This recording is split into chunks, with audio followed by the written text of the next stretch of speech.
अब जरा ध्यान से समझिए, गंगा इस तरह से निकलती है। ये हम दो इमेज बनाएंगे, इसमें पूरा जगह नहीं लिखे हैं ताकि कॉम्प्लिकेटेड होगा, आपको समझने में दिक्कत हो जाएगी। जबकि अगर आप दूसरा इमेज देखेंगे तो उसमें हम सारी नदियों का नाम वगैरह लिख दिए, इसको हम आपको स्क्रीनशॉट लेने का टाइम दे देंगे। अब यहाँ समझिए, सबसे पहला जो एक जगह है उसका नाम है बद्रीनाथ। उस बद्रीनाथ में एक जगह है संतोपत हिमानी।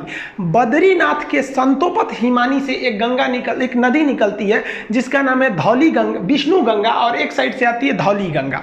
तो धौली गंगा और विष्णु गंगा दो नदियां हैं। ये दो नदियां आपस में आके मिल जाती है विष्णु प्रयाग में।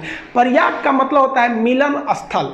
तो विष्णु गंगा और धौली गंगा आके मिलती है विष्णु प्रयाग में, और यहाँ इनकी गहराइयाँ बराबर हो जाती हैं लगभग। जब दो नदियों के मिलने के वक्त में गहराई बराबर हो जाए तो उन नदियों का नाम चेंज कर दिया जाता है। यदि एक की गहराई ज़्यादा दूसरी की गहराई कम, तो नदी गहरी वाली नदी के नाम से ही नदी आगे बढ़ेगी। तो यहाँ लगभग गहराई बराबर हो जाती है विष्णु प्रयाग में, तो नाम बदलकर इस रेड वाली नदी का नाम रख दिया जाता है अलकनंदा नदी। यहाँ से यहाँ तक ये रेड वाली नदी है अलकनंदा नदी। अभी इसको ओवरव्यू में समझिए। अलकनंदा आगे बढ़ती है, आगे जाकर एक नदी आके मिलती है जिसका नाम है नंदाकिनी नदी। मंदाकिनी अलग है और नंदाकिनी अलग है। नंदलाला जो है नंदाकिनी नदी, नंदाकिनी नदी आके मिलती है, तो वो नंदाकिनी नदी कम गहरी है, अलकनंदा ज्यादा है, तो नंदाकिनी यहीं समाप्त हो जाएगी भूगोल के हिसाब से। अब ये भी जगह तो मिलन स्थल हो गया। मिलन स्थल को प्रयाग कहते हैं, चूंकि नंदाकिनी नदी मिली है इसलिए इसे कहते हैं नंद प्रयाग। नंद प्रयाग के बाद नदी और आगे बढ़ती है, तो यहाँ आगे बढ़ती है तो एक और नदी आके मिलती है पिंडार नदी। पिंडार नदी जहाँ आके मिलती है उसे कहते हैं हम लोग कर्ण प्रयाग। तो कर्ण प्रयाग में पिंडार नदी आगे मिल गई। अलकनंदा जो है कहती है भाई तुम कम गहरा हो, तुम यहीं खत्म हो जाओ, आगे हम ही बढ़ेंगे। अलकनंदा आगे बढ़ती है तो एक और नदी आके मिल जाती है, वो नदी निकलती है केदारनाथ से। ये वाली निकली थी बद्रीनाथ से। उस नदी का नाम है मंदाकिनी नदी।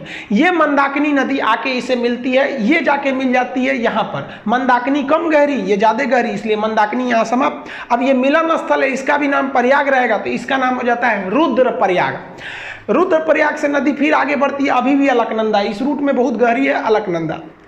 अब यहां से आती है उत्तर काशी जिला से। उत्तर काशी के पास एक जगह है गंगोत्री। अब गंगोत्री के पास एक एक्यूरेट पॉइंट की बात करेंगे तो वो है आपका गोमुख। वहां से एक नदी निकलती है जिसका नाम है भागीरथी नदी। ये भी बहुत बड़ी नदी है और उत्तराखंड के लोग मुख्य रूप से इसी को गंगा मानते हैं, ये वाले साइड को, ये उसकी सहायक समझते हैं। तो भागीरथी निकलती है, तो इस भागीरथी के बीच में एक नदी आके मिल जाती है भिलांगना। छोटी सी नदी है, कहती है भागीरथी चला यहीं पे खत्म हो जा। भिलांगना इसको लेके आगे बढ़ जाती है, और भागीरथी भिलांगना को लेके आगे बढ़ जाती है, और भागीरथी जाके इस अलकनंदा में मिलती है देव प्रयाग के जगह पे, और यहाँ पर दोनों की गहराई लगभग बराबर हो जाती है, तो इसका नाम हो जाता है गंगा। अब आप बताइए, गंगा तो इतनी नदियों से मिल के बना है, अब इसको याद करना बड़ा टफ है, तो उसको तरीका समझिए याद करने का। देखिए, विष्णु भगवान थे, इन्होंने अवतार लिया, तो कृष्ण भगवान का अवतार लिए थे ये। तो बचपन में कृष्ण भगवान का नाम क्या था? यशोदा का नंदलाला, नंदलाल। तो विष्णु भगवान क्या बने? नंदलाल बने। और ये जब बचपन में थे, आगे बढ़े, तो ये हमेशा इनके कान में बाली रहता था। आप देखेंगे कृष्ण भगवान कान में बाला पहनते थे, और गले में उसके बाद रुद्राक्ष की माला। तो लाइन से याद रखिएगा, विष्णु भगवान से याद रखेंगे विष्णु प्रयाग, नंदलाला से याद रखिएगा नंद प्रयाग। कान में बाली पहनते थे तो कर्ण प्रयाग, गले में रुद्राक्ष की माला रखते थे तो रुद्र प्रयाग। और जब इतना चीज कर देते थे तो कृष्ण भगवान का जो रूप हो जाता था वो एक देव की रूप हो जाता था, और उनकी वाणी देव की वाणी हो जाती थी। अकेले महाभारत निपटा दिए फाइल अकेले, इन्हीं की तो मतलब उपदेशों को गीता में रखा गया है। तो लास्ट में वो किसका रूप ले लिए? देव का रूप ले लिए। यही 5 प्रयाग है जिसे हम पंच प्रयाग कहते हैं। जो हिंदू धर्म के हिसाब से ये पंच प्रयाग घूमना बहुत ही शुभ माना जाता है, उसे अपने जीवन में ये पंच प्रयाग घूमना चाहिए। तो कौन प्रयाग हो गया आपका? विष्णु भगवान से याद रखिएगा विष्णु प्रयाग, नंद प्रयाग, कर्ण प्रयाग, गले में रुद्राक्ष माला तो रुद्र प्रयाग, और सकल हो गया इनका किस तरह से देव की भांति इनकी रूप हो गई तो देव प्रयाग। यानी 5 प्रयाग को मिला देते हैं पंच प्रयाग। तो सीक्वेंस आपको याद हो गया। अब पिछले स्लाइड पे चलते हैं। यहां देखिए, ये वाला प्रयाग कौन सा होगा? विष्णु प्रयाग। विष्णु भगवान नंद लाला के रूप में जन्म लेंगे तो नंद प्रयाग, कान में पहनेंगे तो कर्ण प्रयाग, गले में रुद्राक्षी माला तो रुद्र प्रयाग, और सकल हो जाएगा देव के भांति तो देव प्रयाग। ये नदियां हो गई। अब आप बताइए देव प्रयाग के आगे गंगा बनती है। तो बीपीएससी में क्वेश्चन पूछा था कि ये भागीरथी तथा अलकनंदा का संगम कहाँ होता है, तो वो होता है आपका देव प्रयाग में। समझा गया।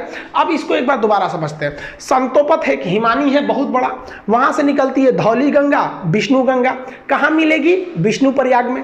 नदी का नाम हो जाएगा अलकनंदा।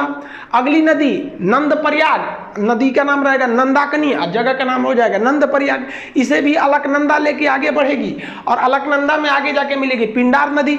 अब की जगह कौन हो जाएगा, कर्ण प्रयाग। अलकनंदा फिर आगे बढ़ेगी, मंदाकिनी को ले जाएगी अपने साथ, मंदाकिनी को ले आके मिलाएगी तो हो जाएगा रुद्र प्रयाग। गले में रुद्राक्षी माला हो गई। अब कृष्ण भगवान के पास यही सब तो चीजें थी, अब देव का रूप ले लेंगे। यहाँ पे भागीरथी आएगी अपने साथ भिलांगना को मिलाते हुए और मिल जाएगी देव प्रयाग में, और यहां से बन जाएगी गंगा। तो देखिए गंगा तो भाई साहब निकलती ही नहीं है, गंगा नदी बनती है इतनी नदियों से मिलकर। तो अगर आप ग्रुप डी खलासी चपरासी गैंगमैन सफाई कर्मी का एग्जाम देते हैं तो गंगा कहाँ से निकलती है, तो मार दीजिएगा भाई साहब उत्तरकाशी जिला के गंगोत्री के समीप गोमुख से। लेकिन अगर आप बड़े एग्जाम को देते हैं कमीशन लेवल का, पीसीएस यूपीएससी लेवल का, तो इतने छोटे लेवल का वो क्वेश्चन ही नहीं पूछेगा गंगा निकलती कहाँ से, क्योंकि उसको पता है कि भाई साहब गंगा निकलती नहीं है। गंगा एक बहुत बड़ा नदियों का एक पैटर्न है, ड्रेनेज पैटर्न है जिसे समझ